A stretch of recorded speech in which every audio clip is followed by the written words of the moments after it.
po mujnë shkollat private me bo mësimin interditor e na mos me mujnë të prioritet? Mirë, Alisës t'juj i ka tërhek fëmijët prej shkollës publike. Vetë si përjetoni ato, i ka stigmatizu shkollat publike, të thonë ju vjen era shkollave, i ka prekë dhe çështjen e sigurisë, edhe jo...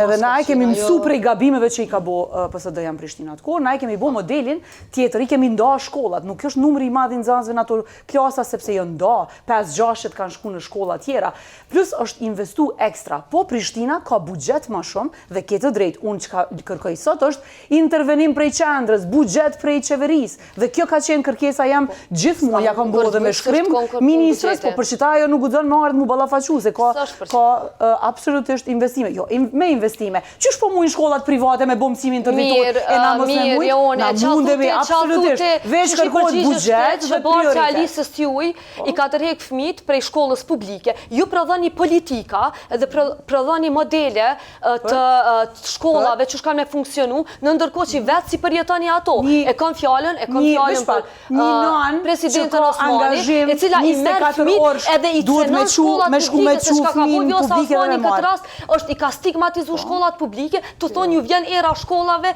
fëmijët e mi kanë qenë ato plane o gurzese, i ka prekë dhe çështjen e sigurisë, edhe jo, po jo, ama do një mu deklaru tash, se one bona distancem prej një periude cëllës as nuk i takoj, as nuk e përfatsaja, po edhe ti nëse distancosh për veprimeve Vjosa Osmanit, atëra jo jotja.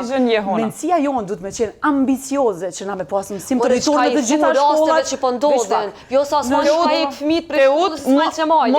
Mos e ndërprej në 30 sekundat e saj. Ta ja fjallër mas nej. Mësimin interditor du të me pas krejt shkollat publike që nanat të cilat kanë karierë, si na edhe si unë, duhet me pas mundësin që fëmin me pas 8 orë në shkollë. Kështu që po dhe babat, prindërit, familjet, qysh do thuj. Po, por tashti nanë, se ajo është nanë në politikë, dhe ajo nuk mundet me qunë ora 7 me shku me marë në ora 12.